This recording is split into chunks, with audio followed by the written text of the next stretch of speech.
আমি আল্লাহ আসমানটা বানাইছি তোমার জন্য, আমি আল্লাহ জমিন বানাইছি তোমার জন্য, আমি আল্লাহ সূর্য বানিয়েছি তোমার জন্য, আমি আল্লাহ চাঁদ বানিয়েছি তোমার জন্য, আমি আল্লাহ গাছ পাতা বৃক্ষলতা সব কিছু বানিয়েছি তোমার জন্য, বিশাল সমুদ্র বানিয়েছি তোমার জন্য, পাহাড় পর্বত বানিয়েছি তোমার খেদমতের জন্য, সমুদ্রের ভিতরে মাছের ব্যবস্থা করে দিয়েছি আমি আল্লাহ তোমার জন্য, কত সুন্দর সুন্দর পাখি আমি আল্লাহ বানাইছি, সব বানাইছি তোমার জন্য। বান্দারে, সব কিছু বানানোর পরে তোমার জন্য যে আমি বানাইলাম, কিন্তু তুমি মানুষ, তোমাদেরকে আমি আল্লাহ বানাইছি আমার জন্য। ওমা খালাকতুল জিন্না ওয়াল ইনসা ইল্লা লিয়াবুদুন। আল্লাহ বলে তুমি শুধুমাত্র তোমার একটাই কাজ, আমি আল্লাহর দাসত্ব করবা, গোলামি করবা। এ বান্দা, তুমি গাভী লালন পালন করো, গরু লালন পালন করো, তুমি গরুর জন্য একটা গোয়াল ঘরের ব্যবস্থা করো, গরুর জন্য একটা খাবারের জায়গার ব্যবস্থা করো, গরুকে দিনের বেলা বাহিরে একটু বেঁধে রাখবে জন্য একটা সুন্দর জায়গার ব্যবস্থা করো, গরুর জন্য তুমি একটা ক্ষেতের ব্যবস্থা করো, সেখানে ঘাস লাগাও, গরুর জন্য তুমি ভালো একটা বালতি অথবা তাগারি পানি খাওয়ানোর জন্য বড় কিছুর ব্যবস্থা করো। ও বান্দা, গরুটা যাতে করে মশা থেকে হেফাজতে থাকে এজন্য তার জন্য সুন্দর একটা মশারির ব্যবস্থা করো, গরুর জন্য তুমি প্রতিটা মাসে হাজার হাজার টাকা ব্যয় করে ফুল ভুসি ইত্যাদি এগুলো ক্রয় করো, গরুটাকে তুমি ভালোভাবে লালন পালন করো, সব কিছু তুমি গরুর জন্য করো। তোমার উদ্দেশ্য হলো আমি করব, গরুটা আমার জন্য, গরুর মাধ্যমে আমি ভালো টাকা লাভ করতে পারবো। আমার মালিক বলে বান্দারে, এই আসমান জমিন যা কিছু তুমি দেখো, এই সব কিছু আমি আল্লাহ তোমার খেদমতের জন্য বানাইলাম। পক্ষান্তরে আমি আল্লাহ তোমাকে বানাইছি এজন্য তুমি আল্লাহ, আমি আল্লাহকে আল্লাহ আল্লাহ বলে ডাকবে, আমি আল্লাহর হুকুম ভালোভাবে পালন করবে, আমি আল্লাহকে একটু সিজদা দিবে, আমি আল্লাহকে আল্লাহ আল্লাহ বলে ডাকবে। আমি আল্লাহ বান্দা তোমার উপর খুশি হয়ে তোমাকে জান্নাত দিয়ে দিব। সুবহানাল্লাহ। قال الله سبحانه وتعالى إن الله اشترى من المؤمنين أنفسهم وأموالهم بأن لهم الجنة। আল্লাহ রাব্বুল আলামিন কোরআনুল কারীমের সূরাতুত তাওবার ভিতরে সুন্দরভাবে বলেছেন, শেষ দিকে 11 নম্বর পারা 3 নম্বর পৃষ্ঠার সর্বশেষ আয়াত, আল্লাহ বলে ইন্নাল্লাহ আশতারা মিনাল মুমিনিনা আনফুসাহুম ওয়া আমওয়ালাহুম বিআন্না লাহুমুল জান্নাহ। আল্লাহ বলে, ও বান্দা, আমি আল্লাহ তোমার জান, আমি আল্লাহ তোমার মাল, তোমার যা কিছু আছে তোমার জান্নাতে সব কিছু আমি আল্লাহ ক্রয় করে নিয়েছি জান্নাতের জন্য। অর্থাৎ বান্দা, তোমাকে আমি 3.5 হাত একটা বডি দিয়েছি, এই বডিটা তুমি আমার রাস্তায় ব্যয় করবে, আমার জন্য কাজে লাগাইবে। আমি আল্লাহ তোমাকে অতিরিক্ত সম্পদ দান করেছি, এই সম্পদটা আমার যে নিয়ম আছে নিয়ম অনুযায়ী ব্যয় করবে। এই দুই কাজ যদি বান্দা তুমি করো, আমি আল্লাহ বিনিময়ে তোমাকে মহানন্দের মহা নিয়ামতের ভান্ডারে জান্নাত দান করে দিব। তাহলে আল্লাহ সব কিছু বানাইছে মানুষের জন্য, আমার জন্য বানিয়েছে, আপনার জন্য বানিয়েছে। পক্ষান্তরে আল্লাহ আমাকে আপনাকে বানাইছে কার জন্য? আল্লাহর জন্য। এজন্য আল্লাহর সেই প্রিয় বান্দা আমাদের হতে হবে, আল্লাহর প্রিয় বান্দা হতে হবে, আল্লাহর মাহবুব বান্দা আমাদের হতে হবে। এই কথাগুলোকে দিল থেকে একটু বুঝতে হবে, দিল দিয়ে একটু চিন্তা করতে হবে যে আমি বান্দা, আমার তো ওই মালিকের কাছে ফিরে যেতেই হবে, মালিকের কাছে ফিরে যেতেই হবে। তো মালিক আমাকে বানিয়েছে তার জন্য, যদি মালিকের কাজ আমি করি তাহলে কিয়ামতের ময়দানে মালিকের ওয়াদা জান্নাত পাবো, মালিকের কাজ না করলে ওয়াদা জান্নাত এটা দিবে না, জাহান্নাম পাবো। যেমনি ভাবে দুনিয়াতে কোনো মানুষের চাকরি যখন আমি করি, কোনো মানুষের কাজ যখন আমি করি, তখন আমার সাথে একটা চুক্তি থাকে যে তুমি আমার ফ্যাক্টরিতে কাজ করবে, সারা মাস ধরে তোমাকে এত টাকা বেতন দেব, তুমি আমার বাসায় কাজ করবে, দৈনিক তোমাকে এত টাকা দিব, এখন যদি ওই ব্যক্তি কাজ ভালোভাবে করে তাহলে অবশ্যই সে টাকা পাবে, ঠিক কিনা বলেন? কাজ যদি না করে তাহলে টাকা পাবে? মাসিক স্যালারি পাবে? দৈনিক হাজিরাটা পাবে? পাবে না। তো কাজ করতে হবে। তো আল্লাহ রাব্বুল আলামিন আমাকে আপনাকে দুনিয়াতে ওয়াহিদুন বানাননি। আল্লাহ বলে আফাহাসিবতুম আন্নামা খালাকনাকুম আবাসা ওয়া আন্নাকুম ইলাইনা লা তুরজাউন। আল্লাহ বলে, হে বান্দা, তুমি কি মনে করেছো? আফাহাসিবতুম আন্নামা খালাকনাকুম আবাসা, তুমি কি এটা ধারণা করেছো আমি আল্লাহ তোমাকে অনার্থক সৃষ্টি করেছি, আমি আল্লাহ তোমাকে অনার্থক বানাইছি, তুমি কি আমার কাছে ফেরত আসবে না? আল্লাহ বলে, না না না, আমি দুনিয়াতে কোনো একটা জিনিস অনার্থক সৃষ্টি করিনি। প্রত্যেকটা জিনিসের ভিন্ন ভিন্ন উদ্দেশ্য আছে, প্রত্যেকটা জিনিসের ভিন্ন ভিন্ন কাজ আছে। এ বান্দা, আমি আল্লাহ তোমাদেরকে অনার্থক বানাই নাই। তোমাদেরও একটা কাজ আছে, তোমাদেরও একটা ডিউটি আছে, তোমাদেরও কিছু আমল দুনিয়াতে আছে। তোমরা দুনিয়াতে অনার্থক আসনি, তোমাদের আমলটা হলো আমি আল্লাহ দুনিয়ার সব কিছু দিয়ে তোমাদেরকে নুসরাত আর সাহায্য করব। পক্ষান্তরে বান্দা, তুমি আমার হয়ে যাবে, অন্য কারো না। এজন্য আল্লাহ সহ্য করতে পারে না যে বান্দা আমি ছাড়া অন্য কারো হবে, বান্দা আমি ছাড়া আর কারো দাসত্ব করে আমার সাথে শিরক করবে, এটা আল্লাহ বরদাস্ত করতে পারে না। কারণ আল্লাহ বলে, ও বান্দা, আমি তোমাকে কি দেইনি? তুমি মায়ের পেটে যখন ছিলা, একেবারে অল্প একটু জায়গা, একটা প্যাকেট, দুনিয়ার কোন আলো বাতাস তার মধ্যে ছিল না, অন্ধকার আচ্ছন্ন একটি জায়গা। ও বান্দা, আমি আল্লাহ তোমাকে সেখানে নিজে কুদরতি ভাবে হেফাজত করেছি। বান্দারে, তোমার ওইখানে খাবার পৌঁছানোর মতো কোনো শক্তি ছিল না, কেউ ছিল না তোমাকে একটু খাবারের ব্যবস্থা করবে। ও বান্দা, আমি আল্লাহ তোমার ওই জায়গাটাতে খাবারের ব্যবস্থা করেছি। ও বান্দা, ওখানে তোমার অক্সিজেনের কোনো ব্যবস্থা ছিল না, আমি আল্লাহ তোমার অক্সিজেনের ব্যবস্থা ওখানে করেছি। ও বান্দা, তুমি পেটের ভিতরে ভাসমান একটা জায়গাতে থাকো, বিভিন্ন সময় বিভিন্ন কাইফিয়াতে নাড়াচাড়ার কারণে হয়ে যাও, ওইখানে আমি আল্লাহ তোমাকে কুদরতি ভাবে হেফাজত করলাম। বান্দা, মায়ের পেটে যখন তুমি ছিলা তখন হেফাজত করেছি। দুনিয়াতে যখন তুমি আসছো, মায়ের পেট থেকে জমিনে পড়ার পরে, এরপর থেকে নিয়ে প্রত্যেকটা মুহূর্তে মুহূর্তে যেখানে যা প্রয়োজন বান্দা, আমি আল্লাহ তোমাকে দিলাম। যখন যা প্রয়োজন সব দিচ্ছি, তোমাকে সহযোগিতা করতেছি। সুতরাং আমি ছাড়া বান্দা অন্য কারো হইতে পারবা না। আমি ছাড়া যদি তুমি অন্য কারো হয়ে যাও, তোমাকে জাহান্নামে যেতে হবে। আর আমি আল্লাহর জন্য যদি হয়ে যাও, তোমাকে আমার জান্নাতের মেহমান বানিয়ে দিব। এজন্য আমাদেরকে কার হতে হবে? আল্লাহর। ভাই, একটু চিন্তা করেন, এই দুনিয়া কিন্তু কিছুই না, এই জিন্দেগিটা কিছুই না। কয়েকদিন আগে ফেসবুকে দেখলাম, উত্তরবঙ্গে একজন আলেম বয়ান করতেছিল, খুতবা পড়তেছিল, সে অবস্থায় জমিনে ঢলে পড়েছে, মৃত্যুবরণ করেছে।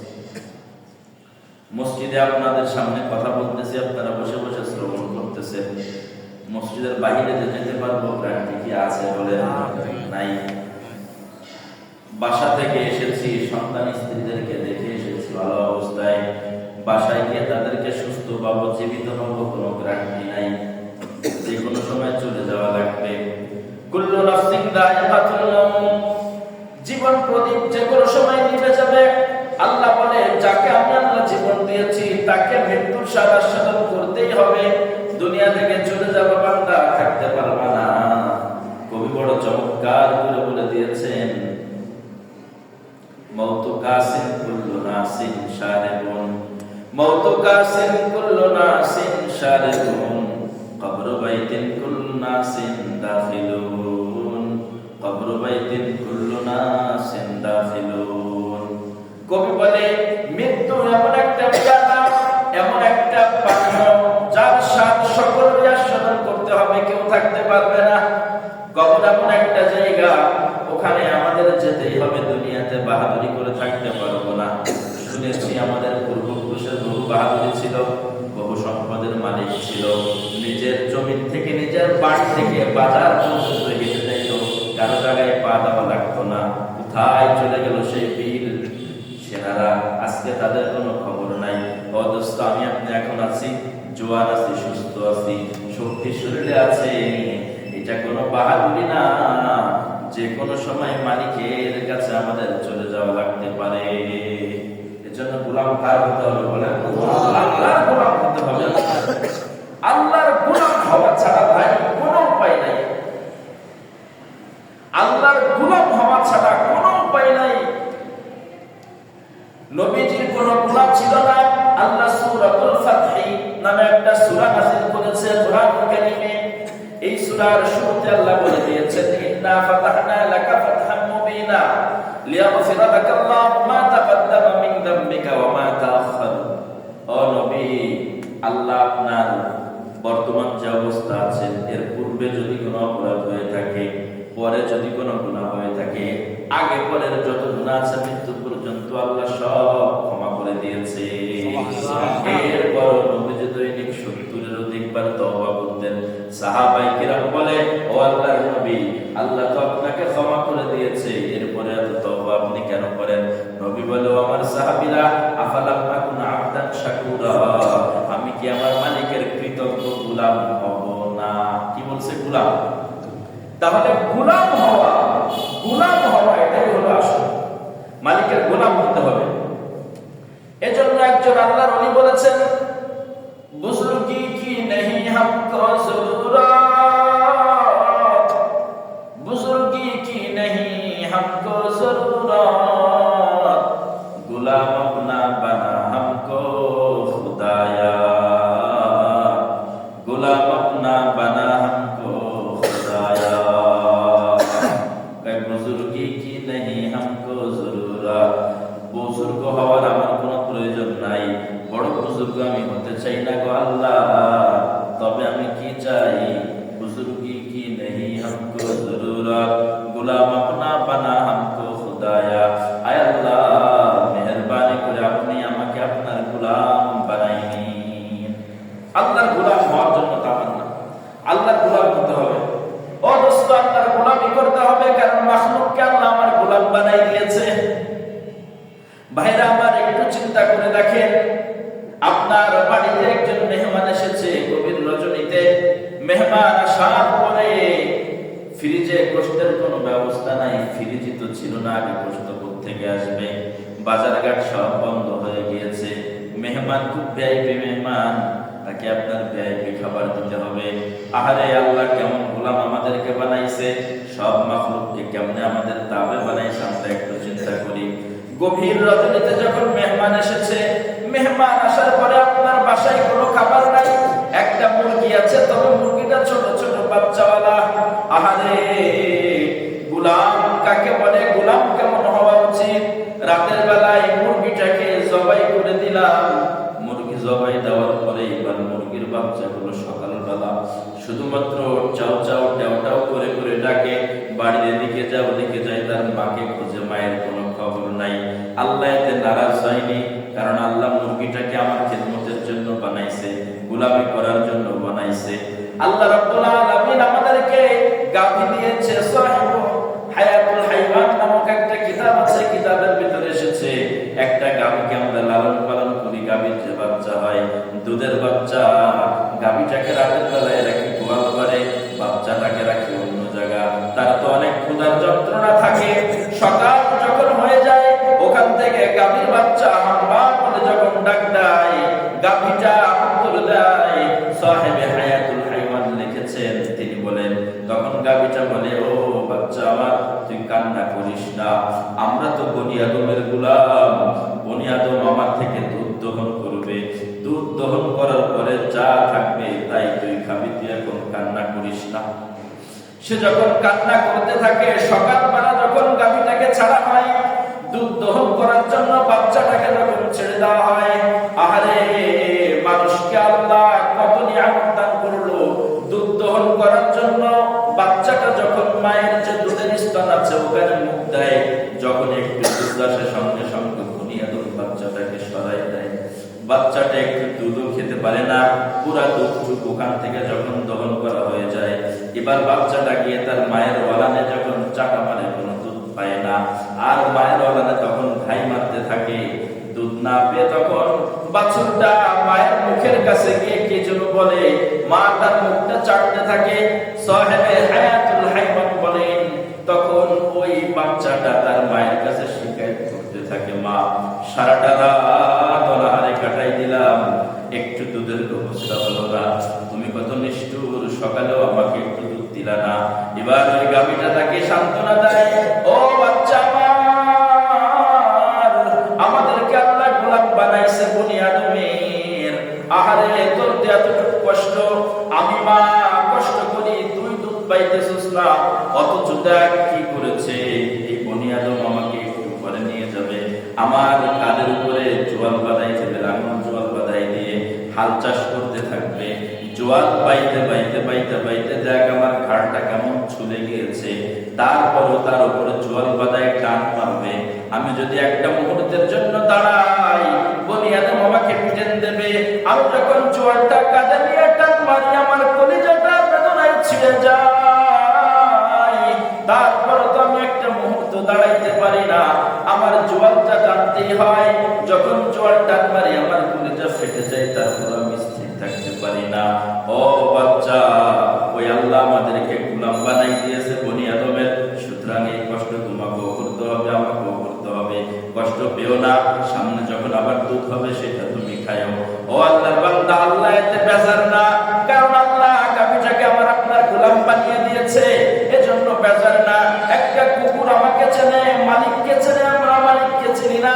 কুকুরটা সারা রাত যখন আমার বাড়িতে পাহারা দিল, পাহারা দেওয়ার পরে সকালবেলা সারাটা রাত তার ঘুম নাই, মালিক যখন যাইতেছে বাহিরে, কুকুরটা সামনে একটু ঘেউ ঘেউ করে উঠছে, মালিক কুকুরটাকে একটা লাথি মেরে দেয়, কুকুর চাইলে তখন কামড় দিয়ে মালিককে শেষ করতে পারতো না, সে তো মালিকের গোলাম। কুকুর তখন একেবারে নিচু হয়ে মালিকের দিকে একটু তাকায়, চক্ষুটা একটু বন্ধ করে করে মাপ চায়, মালিক আমাকে মাফ করে দিন।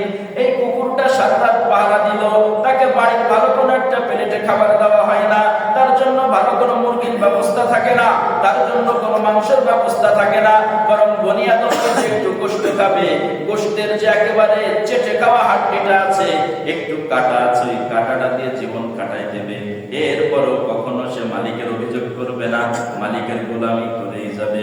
ও দোস্ত, আল্লাহ আমাকে আপনাকে বানাইছে ওই মালিকের দাসত্ব করার জন্য, মালিকের গোলামি করার জন্য।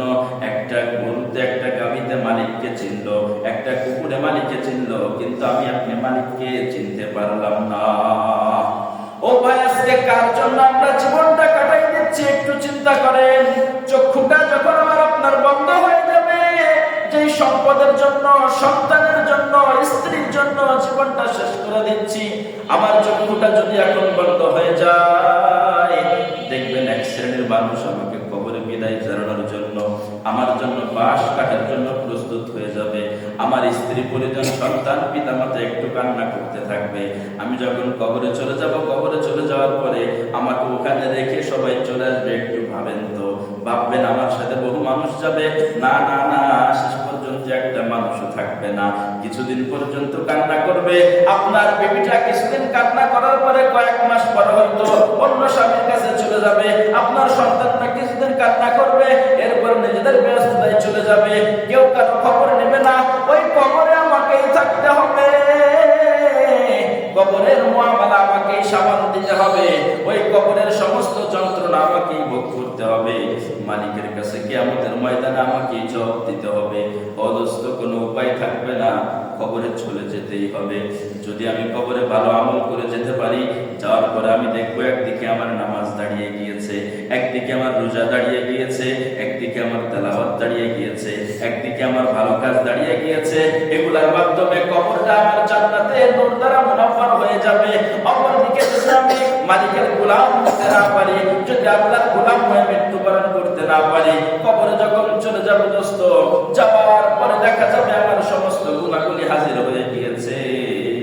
কবরের পরে সামান্য একবারে মারাত্মকভাবে আযাব দেওয়া হবে। আযাবের ফেরেশতারা চলে আসবে। একটা পর্যায়ে কবরটা জাহান্নামের টুকরা হয়ে যেতে পারে। এ দোস্ত, সহ্য করা যাবে না, অবস্থা খুব ভয়ঙ্কর হবে।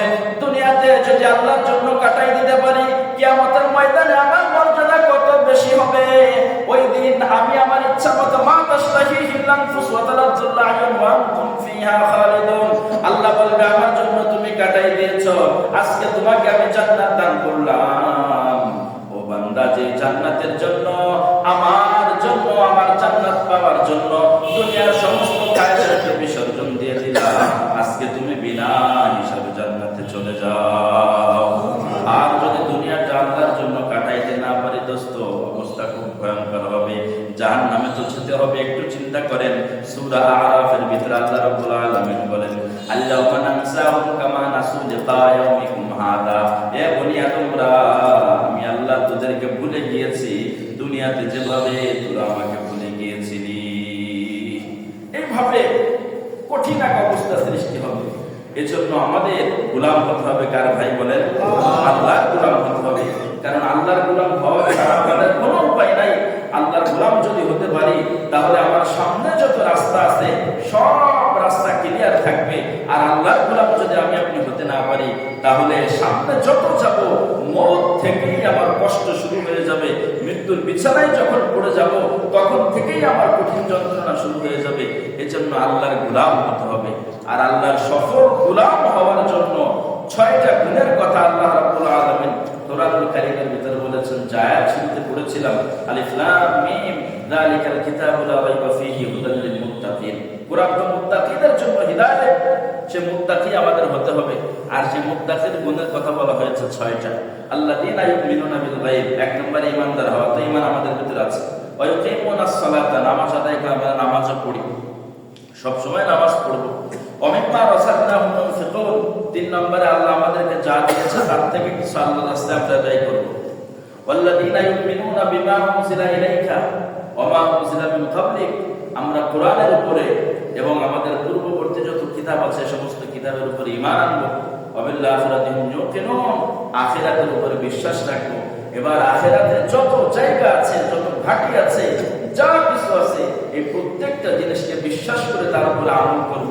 এই 6টা গুণ যদি অর্জন করতে পারি, আল্লাহ আমাদের ব্যাপারে বলেন, উলাইকা আলা হুদাম মির রাব্বিহিম ওয়া উলাইকা হুমুল মুফলিহুন। আমার এই বান্দারা তারা সঠিক পথে আছে। আর তারা যেহেতু সঠিক পথে আছে, তারা সফল। কেমন সফল? আল্লাহ অন্য জায়গায় বলে, আমি আজকে এই কঠিন দিনে তাদেরকে জাহান্নাম থেকে মুক্ত করে বিনা হিসাবে জান্নাত দান করব। সুবহানাল্লাহ। যেন গোলাম হবো কার বলেন? আল্লাহর গোলাম। এই কথাটা আজকে এখানে শেষ না। এখান থেকে শুনলেন কতক্ষণ, এই জায়গায় শেষ না, এখানে শেষ না। এটাকে ধারণ করতে হবে, এই কথাটাকে ধারণ করতে হবে। আজকে আপনারা সবাই আপনাদের কাছে একটা আবেদন থাকবে, একটু বালিশে মাথাটা দিয়ে চিন্তা করবেন যে আমি তো আল্লাহর গোলাম হতে আসছি, আসলে আল্লাহর গোলাম আমি কতটুকু করতে পেরেছি, আল্লাহর গোলামি আমি কতটুকু করতে পারতেছি। আমি যে আল্লাহর গোলাম হতে এসেছি, আল্লাহর গোলাম কি পরিমাণ হয়েছি, যতটুকু হয়েছে এর মাধ্যমে কি আল্লাহর মানসা, আল্লাহর যে ইচ্ছা আমাকে সেটা আদায় হচ্ছে, এর মাধ্যমে আমি কি মুক্তি পাবো, এই ফিকিরটা সবাই করবেন। হাসিবু ক্বাবলা আন তুহাসাবু, কিয়ামতের কঠিন দিনের হিসাব আসার আগে নিজের হিসাবটা নিজে নেন। মুতু ক্বাবলা আন তামুতু, মৌতের কঠিন দিন আসার আগে নিজেকে একটু মৃত্যুর স্থানে ভাবেন, একটু বালিশে মাথাটা ঠেকায় চিন্তা করবেন, আমি মরে গেলে কি হবে। তো দেখবেন যে দুনিয়াটা কিছু না, দুনিয়া কিছু না, দুনিয়া কিছুই না, একেবারে হুদাই দুনিয়া, খালি খালি। দুনিয়ার কোনো মূল্য নাই, 4 পয়সার মূল্য আপনার কাছে থাকবে না। এজন্য সবাই একটু চিন্তা করবেন, মাথাটা বালিশে ঠেকাবেন যে আমি আল্লাহর গোলাম হতে পেরেছি কিনা। আল্লাহ রাব্বুল আলামিন আমাদের সকলকে তার গোলাম হওয়ার তৌফিক দান করুন।